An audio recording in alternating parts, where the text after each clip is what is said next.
Okay. Geo from Noise Lash, Smart Noise. How What's are up, you, my my man? man? I'm I doing all am right, really man. I'm interested doing in all right. speaking with you today. It's not often I get to speak with music marketers in other countries. I saw that your company, Smart, I get them mixed up, Smart Noise and Noise Lash, right? Smart Noise. Those are Smart both noise, yeah, uh, yeah, like headquartered in Italy, right? yeah. I think we have quite a few time zones between us. But yeah, both are being operated by me here in Venice, Italy. But then there are a few team members that are in the US, Canada, UK as well. So, but yeah, everything I guess starts How long have from you here. Yeah. been involved with the music industry over there in Italy? Oh man, since I was like 10 probably, I don't know, but I basically started playing guitar when I was, I don't know, 12, 13, something like that. And then eventually I was producing mixing bands full time, and I was hearing the same problem, like I have this new Right. single, we have this new album, now what? Like what do we do? And so I basically started helping them out and trying a bunch of stuff, IG ads, Facebook ads, back in 2016-ish when Facebook ads were, I don't want to say free, but Yep. what close to being free. And yeah, and I did some cool stuff for my own band as well. We released our album in 2017, got almost 700,000 streams in like 6 or 7 months. Got editorial support, and then there was me doing all these digital marketing stuff. So I just said, maybe there is something going on here, and so I started doing that for local businesses actually first. And so I did it for a bunch of real estate agencies, and then a few local restaurants, and then it's so funny in February 2020 when the funniest time of our lives happened. I basically decided to blend the two things, so the music side of things with marketing, and then Noiseless, which is the agency, was born. But then Smart Noise, the software company, is just 6 months old, like Yeah. 8 months old. So it's fairly new. But yeah, I've basically done nothing but Well, music my and whole I'm life wondering, anyway. So Italy was kind of obviously like the whole pandemic. It kind of started in China, but I feel like it really hit, at least in our media here, when it hit Italy so hard was when it was kind of like, oh wow, mhm. this is a real thing. Like Italy, a modern European country, is shut down because of this pandemic. Like, oh shit, this is real.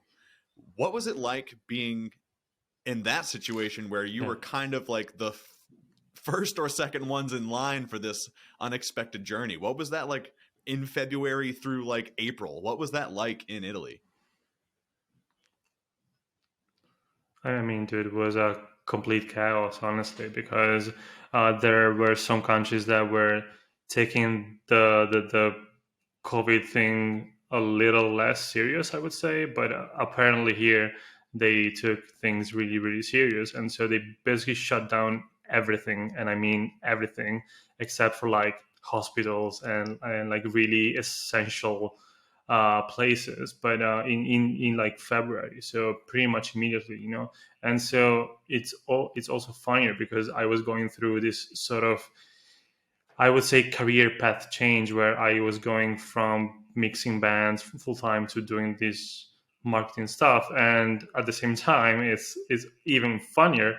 That's when I moved in with my girlfriend as well, and so all these things were happening and like changing so fast that I mean, I was in a very fortunate position because I did okay, but I mean, for 95% of people was like way worse. Like so many people lost their job, but it I think the same thing happened over there in the US as well.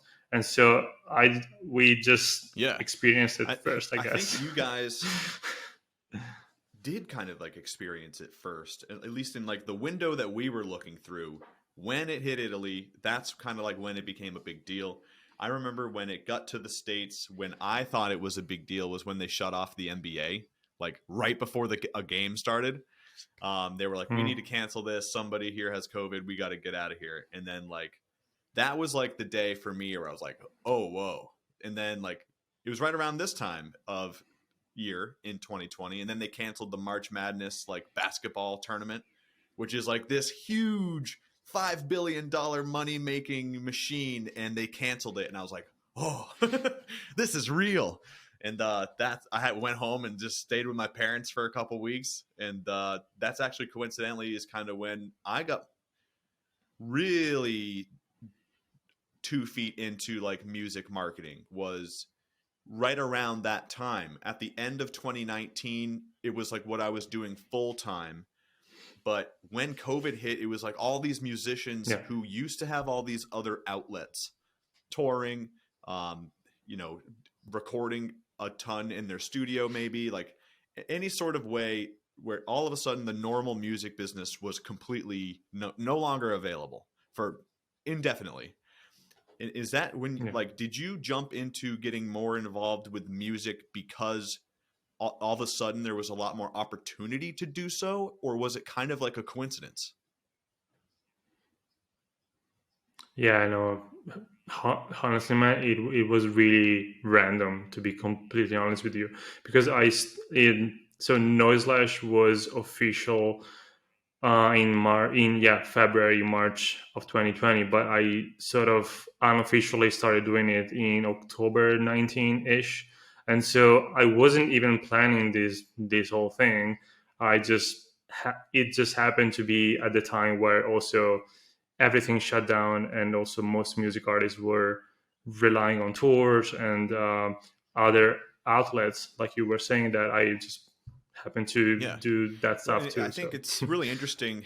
A lot of the music marketers or music people I have, come across, almost all of them started as a musician at some point. Hey, I was playing the guitar when I was 12 years old, or like I was in a band, and like, and then you made an interesting transition where you were musician, and then I'm sure you picked up some skills on how to market just the band, but then you started applying them to a business outside of music, real estate companies. And it's funny because I yeah, did somewhat of a yeah. similar path, but I went right from kind of learning how to run my own ads to running them for musicians. And then much later on, I kind of started doing them for businesses. And it's funny how we can kind of switch those places.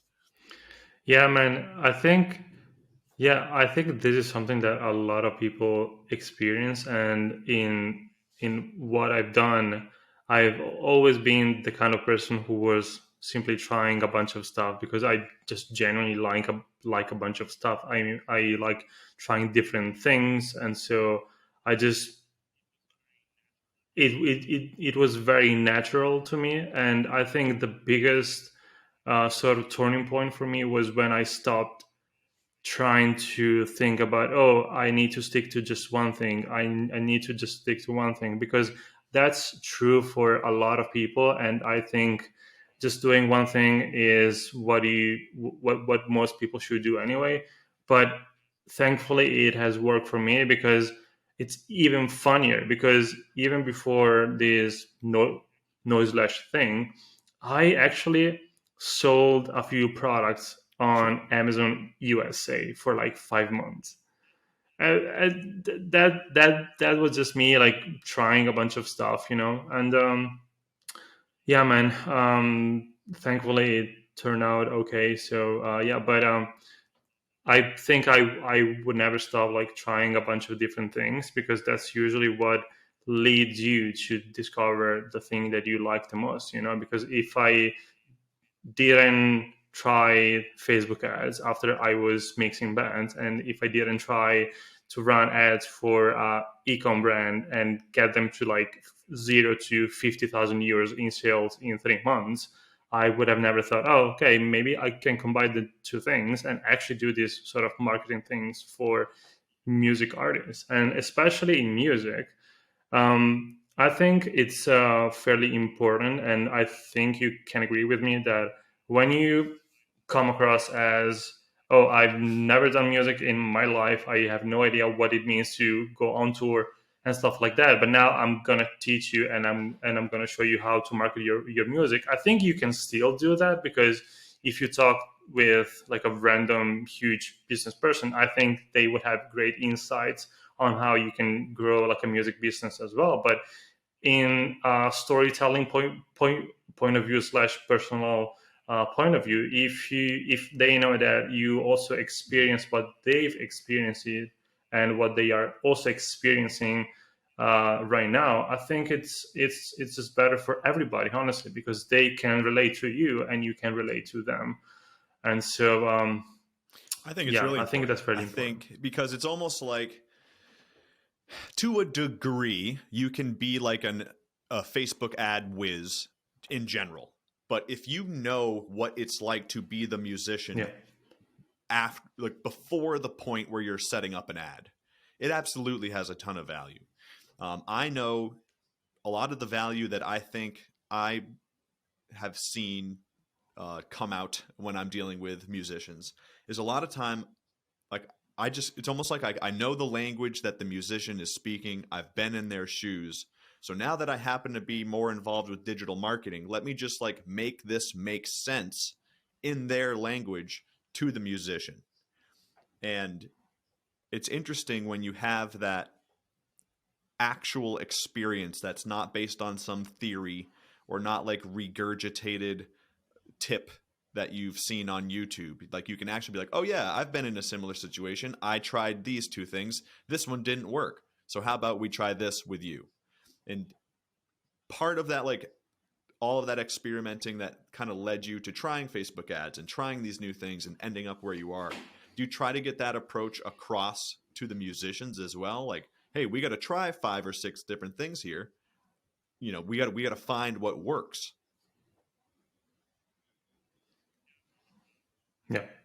Yeah, man. Again, I don't think there is any other way to approach music artists, especially because as a music artist myself and yourself, and knowing how other music artists think, they are extremely. I mean, especially with all the things going on right now in the music industry, that's such a, let's just say, Uh-huh. complicated industry to be in. Let's put it this way. It's really hard for people to basically trust anybody, and I think that's also something that happens to your agency as well, where some artists, thankfully not all of them, it's a small percentage now, but the first thing that they actually ask us is, how do I know that what you guys Mm-hmm. do is legit? And I think it's a super fair question, but it also makes me sad in a way, because you would never go to a Facebook ad agency that works with like local restaurants and ask them, hey, the sales that you guys will be bringing in, would they be real? I mean, what does it mean? Of course it's real, but it's because it's music, and it's because it's being contaminated by so many like not so nice people. Let's just put it this way. I think that's actually, I mean, just saying, hey, I actually had a band. Here's the name. Look at the numbers. I Yep. mean, we weren't a huge band, but we opened for some of my favorite bands. We toured in almost every country here in Europe. We played some pretty big Yeah. shows, and so at least I have that. And then there are also, I mean, yeah, man, it's really complicated, but I think going back to the like being a musician, when you can also show this sort of, hey, I'm like you, yeah, I think that's one of the best Sure. quote Well, I unquote think you're selling 100% points. right. It is Yeah, a totally fair question. I think when I was getting started, when I kind of made that transition from just a guy making music to being like, hey, maybe I can help people do some of these things. And I never got to go on like, a big long tour like that, but I was able to do, I booked myself 20 or 30 paid gigs and kind of like learned how to speak to a venue owner, how to put on a show, how to sell tickets, how to sell it, make ads and all that kind of stuff. And even though I was able to do it on a small level, if it's like if I can get 2 steps ahead of you, like I can teach you how to get here. And like a lot of people have trouble getting here. And it's like, okay, if I can get an artist here, then maybe I pass them to Geo when it's time for them to go on like a tour. Um, but a lot of like what I experienced in like the music marketing world is exactly right. A bunch of people who are saying one thing, doing another, or even if they are doing something that's like legit, a lot of folks have a very bad approach of setting expectations where a lot of the messaging is like, come work with me and in 3 steps we'll go viral next Tuesday. And it's like, and, or, it's ridiculous. You get Oh some man. guy sitting in Oh a man. rented Rolls Royce in a back seat talking about how easy it is to make the hundreds. It's a lot of fluff and a lot of nonsense. So I think like years ago when we kind of got in and started, we're like, well, what are we going to do? We don't want to just be another guy saying how easy it is. We kind of just flipped it and we're like, everyone's telling you how easy the music business is, but if you've tried anything, you've probably realized it's not. So if you want a real approach, like give us a call. And it really resonated with the folks who had been, scammed, whatever you want to call it, like led astray, like told one thing and something else happened. It really resonated with the folks when I was like, yeah, I've been scammed too. Like this happened to me. And for these reasons, I found this path, but I stepped on these landmines along the way. So my value to you is we can walk this path and I'll show you where not to step. Yeah. Yeah. And I mean, I don't know about you, but dude, I like, thankfully, I mean, like, not 100% of all the campaigns and artists that we work with turn out to be extremely successful. I mean, Sure. I will be lying if I said that is the truth. But at the same time, what I think is my biggest strength, but at the same time, my sort of weakest thing is that if I know that an artist that we are working with is not happy or is thinking that we are not working hard enough, I mean, I just can't sleep, dude. I mean, I feel so bad that I even talk about that with my girlfriend like so many times. I just feel bad when it's not even that we are not delivering results, it's just that we are not meeting their expectations. And that's the thing that I mean, that's the thing that I honestly hate the most about, I don't want to say myself, but the thing that is being created by not setting up the proper expectations. But thankfully, it's like it happens once every freaking 2 years, maybe. But at the same time, when that happens, it's not that pleasant. And so um, yeah, because I mean, most artists, they just want to hear somebody Mhm. who understands them, and also who's not Mhm. simply trying to sell them something. Because that's what I tell to every single artist. I mean, we are at a position, and I think you guys are too, where we don't necessarily need to try to sell stuff to everybody. We just want to make sure that we are on the very same page, that you know what to expect, and also we know what your expectations are. Because if anything happens, I don't want you to be resentful or just say, oh, Noise Lash told me Mhm. something but they are not doing it. Like, I don't want this to happen. And usually if there is an artist who says, hey, I have a very limited budget but I want 5 million streams in like 1 month, I mean, that's, I would never be the type of person who's going to say, oh yeah, I'm going to take this job and then let's see what happens, Yep. because that's always a nightmare.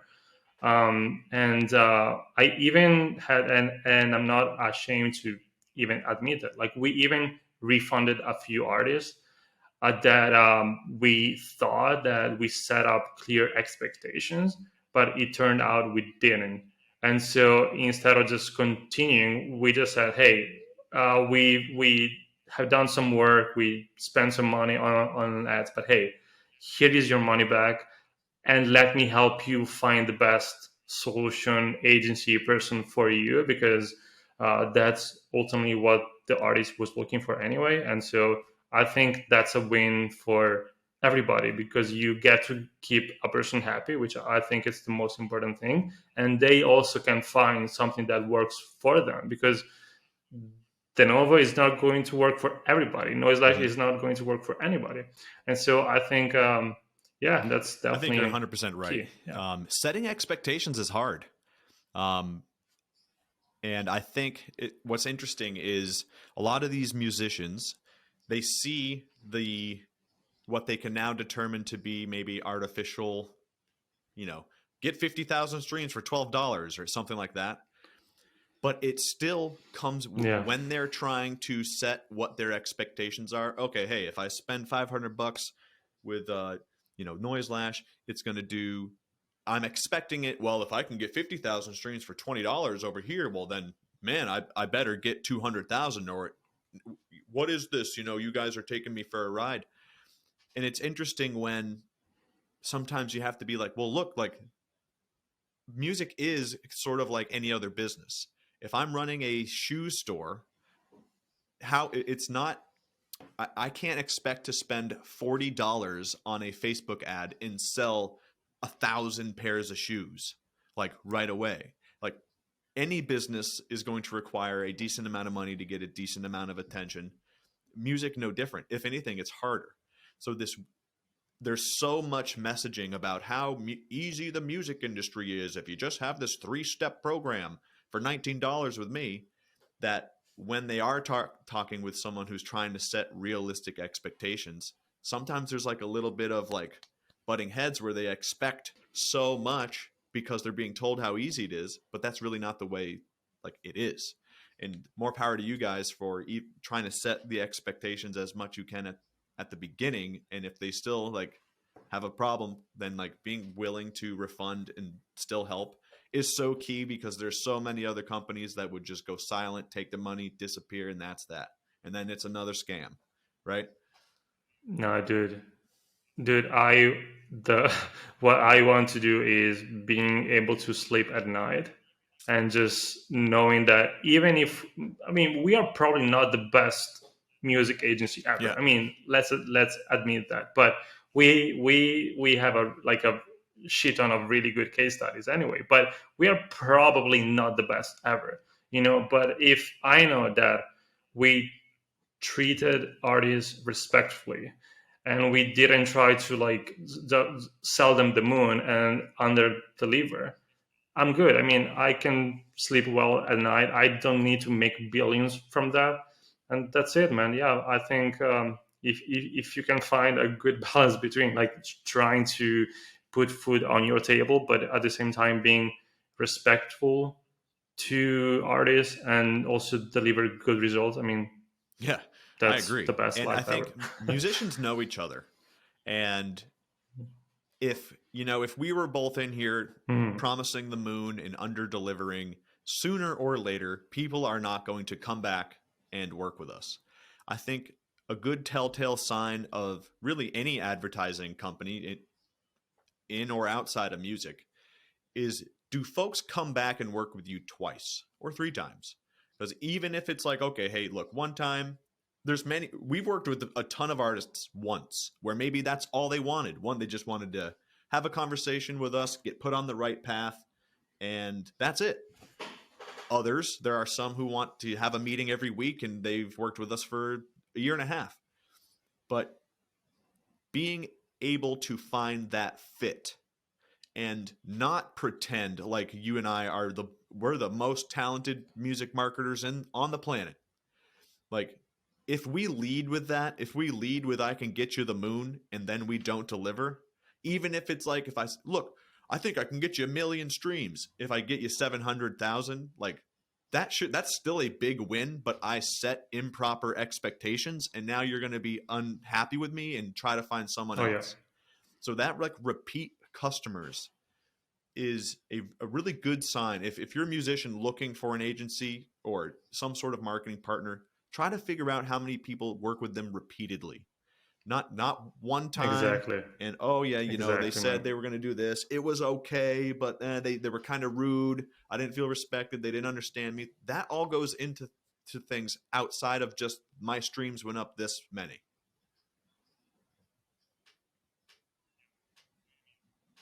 Yeah, man. That's probably one of the things that that I'm the most proud of, because I did the math 2 weeks ago. 80% of all the artists that we work with every month, they've been working with us for at least 3 or 4 months. And so to me, that's honestly the best feeling ever, because they would be pretty stupid if they came back Right. after we did a shit job, and so that probably means that they are happy with us. And so even an artist last week sent us feedback saying that, yeah, the work was good, blah blah, but that the thing that he was the happiest about is that we became friends. I mean, dude, how can you Right. even beat that? Like, that you turn a client into a friend. There is no better Yep. business win There's a ever, in my saying that opinion. says it's way easier to turn a client into a friend than it is to turn a friend into a client. Well, um, that's probably One of the true. things I've noticed with working with musicians, especially as I get a little bit older, because now I'm 31 and I'm not like super old, but Hmm. I started when I kind of was making that transition from I'm just a musician to, hey, maybe I can help younger musicians. That was like around 25, 26 for me. And as I've gotten older, I think a lot of what musicians value in an agency is feeling understood. And you mentioned that. And I'm wondering how much of like when you have a consultation, does it feel a little bit like a therapy session sometimes where like it's almost just like they want to talk to someone outside of their friends who like actually understands what it's sort of like to be that musician. And I feel like a lot of my calls kind of turn into this like vent session where they're just kind of venting, and it seems like I'm kind of being like music therapist. Yeah, dude, we probably live the same life, because yeah. Yeah, yeah, because you and I think it's like going back to the first thing that we talk about. You cannot start a business relationship if both parties don't feel understood. And so, I last week I did a 30-minute call, and the first 15 minutes was me talking about the new guitar Right. that I bought. Yeah. The, I think yeah. that is really important because it's almost like if I'm working with you, or I'm trying to find a good example where like if I'm selling marketing services and I'm working with a company who's only ever done construction work, like even there's just like a little bit of a disconnect, or like a learning period where almost like if if we understand, we each somewhat know where each other is at, that learning period is much shorter. We can get right into the business and kind of right into the ideating, not the learning about each other, trying to determine if this is going to be a good fit. Like once you can hit the ground running, it's a big difference. And especially with musicians who often think that, I was in this boat as well where I thought I was, unique, and like my music's different than everybody else's and all this stuff, and like so you almost have this wall where you identify as being hard to understand, because I'm different. I'm an artist. There's not many of us around. My friends don't really get me. There's no way this marketing guy's going to get me. And then all of a sudden you have a conversation about a guitar for 15 minutes and you're kind of like, oh, okay, this guy kind of does. We do get each other. Okay, good. And you kind of take that layer of defense, especially because like if you've been scammed before, you fell for some marketing thing sometime, you have your defenses up. If you can get those defenses down and just ideate and brainstorm, that's where the good ideas come from, not when you're playing defense. Yeah. Yeah, I think Seth Godin has the best quote, which is somewhere along the lines of "People like us do Mm, things like right, us." right. That makes a lot of sense. uh, so have you? Yeah. I think the last time we spoke, you had said you were visiting the States. Was that correct? Was that? I did in 19 when I've been to Nam. Um, I ate the biggest plate of food ever. Uh, you I guys know. have It's huge ridiculous. portions Yeah, of food. I Jesus did a Christ. semester abroad. I lived in London for 4 months back in 2013. So, geez, 10 years ago now. But yeah, when I didn't notice it as much when I got there, but after 4 months of being in Europe and coming back, the first three things I noticed right when I landed in the airport in Boston, I was like, "Holy shit, these trucks are humongous!" And then I was like, "Man, these people are humongous." And then the right, like walking through the airport, it hit me like, "Man, the portions! You're not kidding. It is a very big difference." And I have a couple friends or like friends of friends who have actually moved to Italy, and I've seen like videos of them being like, I've been here for X months and I've lost this much weight, and like the food is just so much tastier and better for you. And it's like, I don't know what's going on over here on this side, but you guys got it figured out over there. Good Wow. food with no chemicals in it.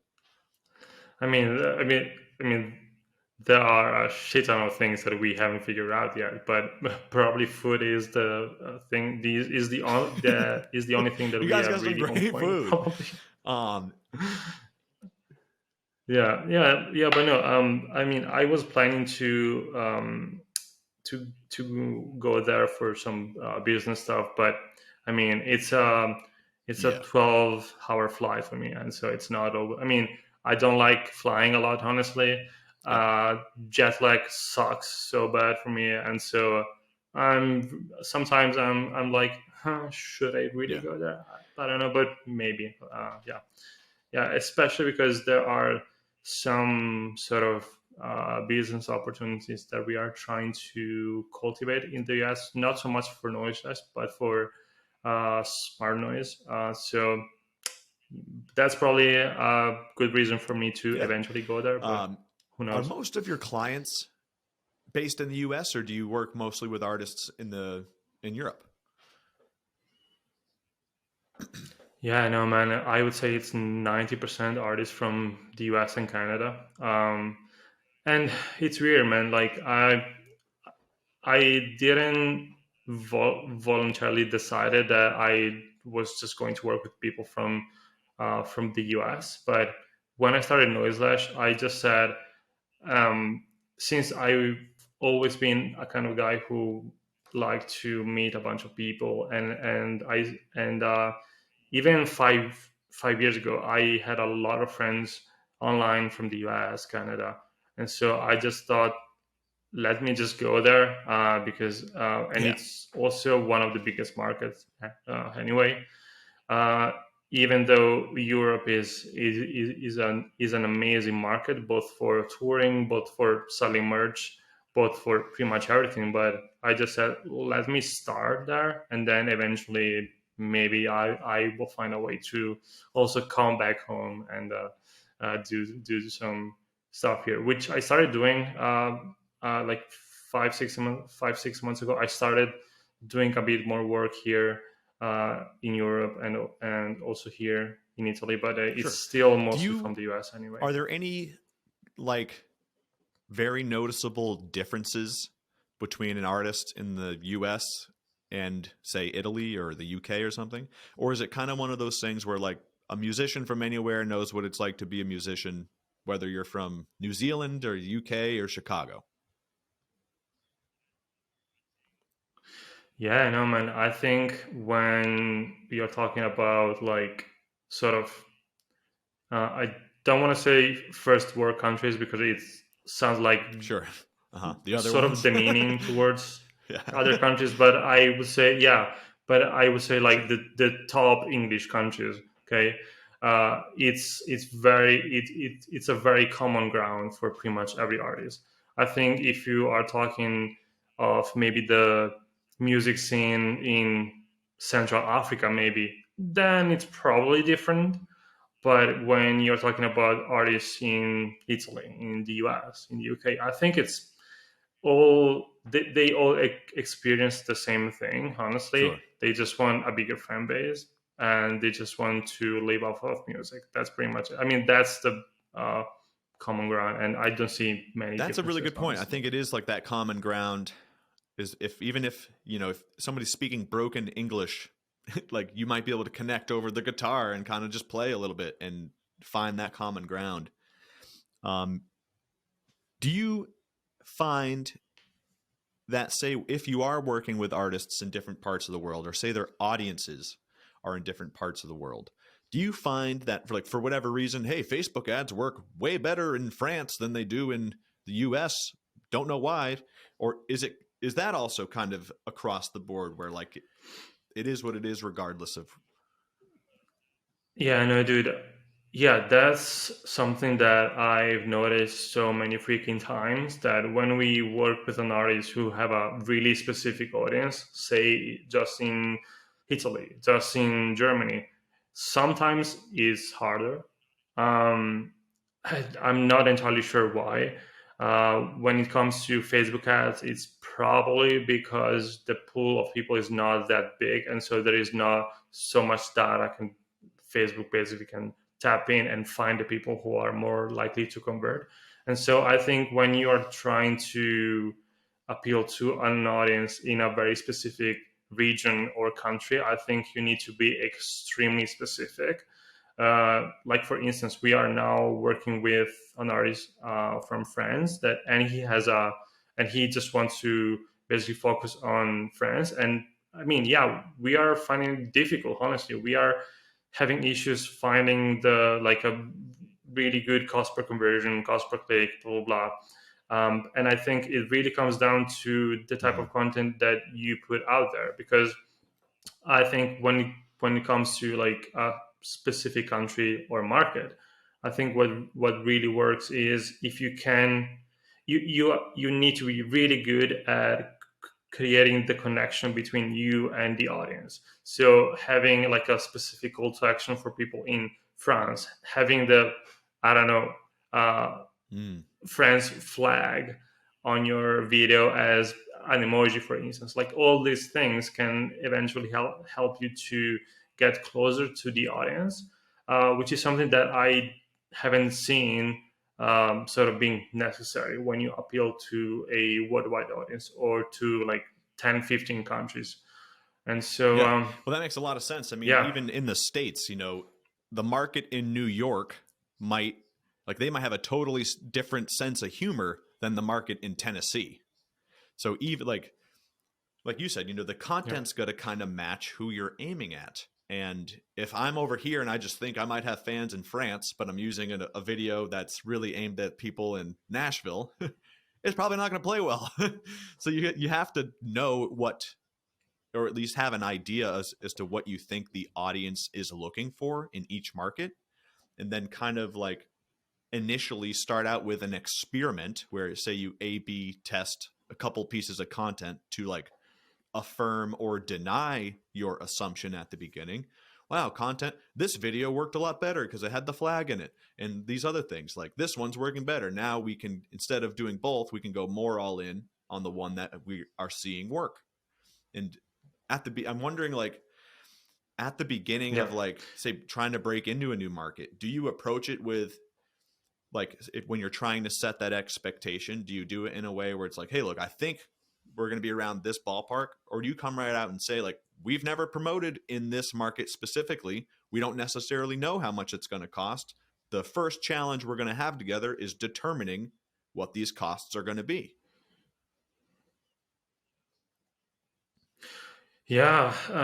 So this is something that we haven't experienced as many times for me to now start saying, hey, just know that because you are going to focus just on this country, for instance, we are more likely to not get like a super good result in the first week. So to be completely honest with you, that's something that we will start doing right now, because that's probably the third or fourth time that we experience something like that. And if that happens once or maybe twice, you just think, oh, that's maybe a coincidence. But when it's the fourth, fifth time, then I mean, that's also one of the best parts of like having an agency and working with so many artists, because what you can also bring to the table is the experience needed to make really good decisions based on the artist's goal, and so that's just something that we are constantly learning. We are constantly trying new stuff, understanding what can work for an artist in a specific market with some different content in different genre. And so yeah, that's just another thing Yeah, in and the our more tool tools, the bag, better, because I you never guess. know what little tool might apply to a very specific situation. Um, and having those tools available might, and having the tools in the first place because you know what it's like to be a musician is very valuable. Um, Now, I want to talk to you a little bit about smart noise because it seems like a really good way Mhm. to like have more juice behind general like pre-save campaigns. Generally, I tell artists to Mhm. not put a ton of money into a pre-release campaign because it's hard to convince Joe, average listener Yeah. guy that, hey, here's a quick snippet, remember me in 2 weeks, thanks. So that's really tough. Like if now, like I always say, Exactly. like, if Harry Styles posted on Instagram and said new single coming out April 10th, pre-save it here, you got millions of people who already know they like Harry Styles. They know they're interested in what's coming. They're going to save because they've already put in the work to become a fan of this person. Now, if my name is Terry Wild and I'm a new artist and I'm putting money behind a campaign that says, hey, I'm a new artist you've never heard of, but I have a new song coming out, you should save it. Like that to me sounds like really ineffective. But with your new technology, my understanding is when they pre-save one song, it triggers this sequence of events where the next song that comes out for pre-release will automatically be saved to their library. Is that correct? Yeah. Yeah, so this is something that I tell every single artist when they say, "Oh, I want to run a pre-save campaign," and I ask them, "How many times have you ever pre-saved a Never. release?" And they go, "Actually, never." Here you go, Yep. because most people don't give a shit. Period. They just don't care unless you are Beyonce, Right. Ed If Sheeran, I'm Justin already Bieber, a fan whatever. of you. And so I've never been a Exactly. And I've never been a fan of pre-saves. And I think the the piece that is missing right now for most artists is understanding that when you want to run a pre-save campaign, you don't have to run a Spotify pre-save campaign. What you are doing is basically growing your list of more sort of intimate fans. And when you are just going out there and saying, "Hey, I have this new song, go out and pre-save it," again, Yeah. most people don't give a shit. And so what I think can work really well is to basically find something that even a stranger can find valuable. So you can give away merch, discounts, you can give away VIP tickets, whatever. And so that's the first point. And no matter if you do like the like classic pre-saves or the stuff that we have done, which we have called lifetime pre-saves, where basically when a fan pre-saves once, all the future releases will be added to their library without the artist doing anything. And it also Smart Noise sends them an email on release day automatically. And so we just basically thought, hey, we think that pre-saves suck, and we think this way is actually a little bit better. So you may do it and Yeah. sort of try Well, I think that too. And I think that's really important because, for instance, and this is just one random example, but there was this artist who 2 weeks ago got a video on TikTok viral. And like every artist that goes viral on TikTok, they do, hey, pre-save it, blah blah blah. But if she would have used classic pre-save page, she would have lost all pre-saves because she was using Smart Noise. She now has 8,000 pre-saves on every single song that will come out That's from awesome. now on. And so Right. yeah, Is that that's something that you had to yeah, like yeah. contact Spotify or something and be like, is this, are we allowed to do this? Yeah, yeah. I mean, we had to wait 6 months for the Spotify team to actually go through not just the lifetime pre-save page, but to make sure that within our entire application, we were following the Spotify guidelines. Like for instance, you cannot have you cannot crop Spotify artwork. You need to have the like full picture, and we like in like March last year, we had like a Ah, 6 pixel border on the like Spotify artwork. We couldn't do that, and you can't have the Spotify. No, when you link to a song or to an artist within the application, you need to have the Spotify logo that says "Play on Spotify." And so it wasn't just for the pre-save thing; it was for everything that was like inside the app. But I mean, it's pretty much the same sort of backend process as any other platform, honestly. Like Linkfire, ToneDen, Feature FM, whatever. It's just that we added this sort of part where the fan don't need yep. to like Well, go I through think the same process every that's time. really interesting to have, those conversations with Spotify and figure out, how do I play along with you guys, and what it was the most random change that they asked you to make that you were like, oh, that's okay, but yeah, didn't even think of that. Yeah, well, yeah. As I said, we had the like a 4 pixel border on the Spotify artworks that we were displaying on You're the like, no more. dashboard, basically. And they told us, no, no, yeah. So square borders, no round stuff. And so I thought that was pretty. Yeah, right. I mean, Yeah, that's okay. but I guess it's one of those Yeah, things where yeah. I'm sure they're thinking like, okay, well, if we approve it for these guys, then someone else is going, and it just triggers that domino where they're like, nope, these are the rules, you have to do it. If you don't want to play ball, then goodbye. Kind of.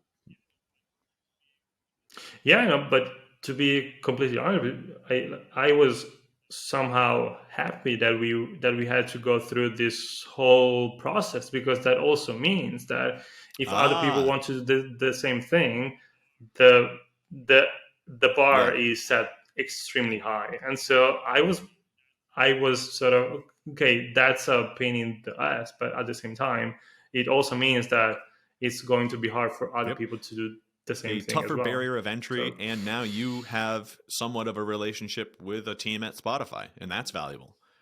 Um, well, I'm yeah, thinking that, exactly. Yeah. so say like if I'm setting up an ad campaign for an artist, I might have like a general like brand awareness campaign at on as my primary campaign.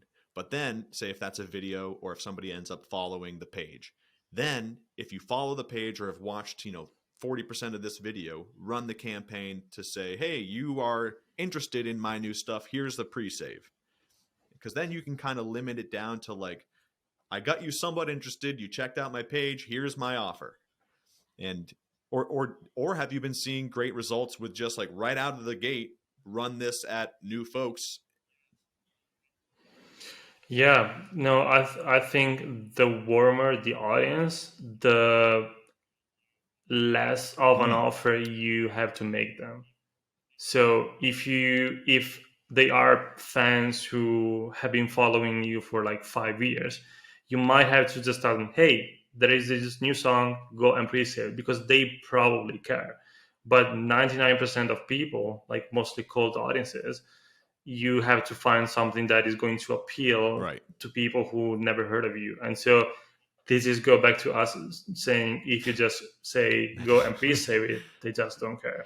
And so yeah, it just depends on the level of Yeah, the sort of right. intimacy that these sort of I think audiences have this with is you. a really cool tool, and it's like operating. Is it at full speed right now? Could a bunch of artists go sign up, or is it still kind of like is it an invite only kind of tool at the moment?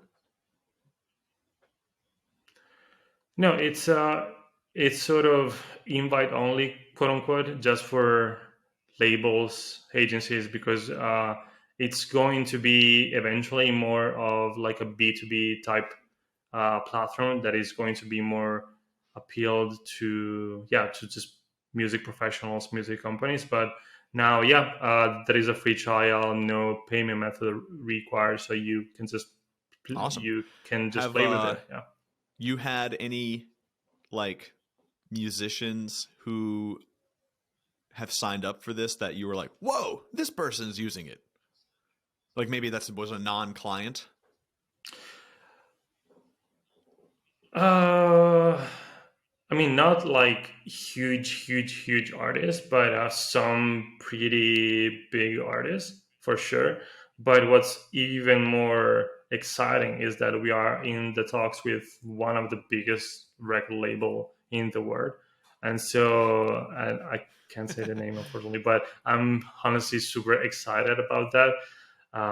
Because yeah, they have a roster of like amazing artists, and so I'm hoping that we can build a really good relationship with them, and eventually Yeah. Is something that good would what the come out of possible it. You know? US trip is all about? Maybe. Can I mean, neither maybe, affirm yeah, or maybe. deny. Well, I'm really excited to see what happens here with Smart Noise. I think it's a really cool piece of tech that musicians can use again and again, almost like make this their go-to link tree in a way, where it's just like sign up for all my pre-saves right here, boom. Um, it's really cool. I'm excited to see where it goes.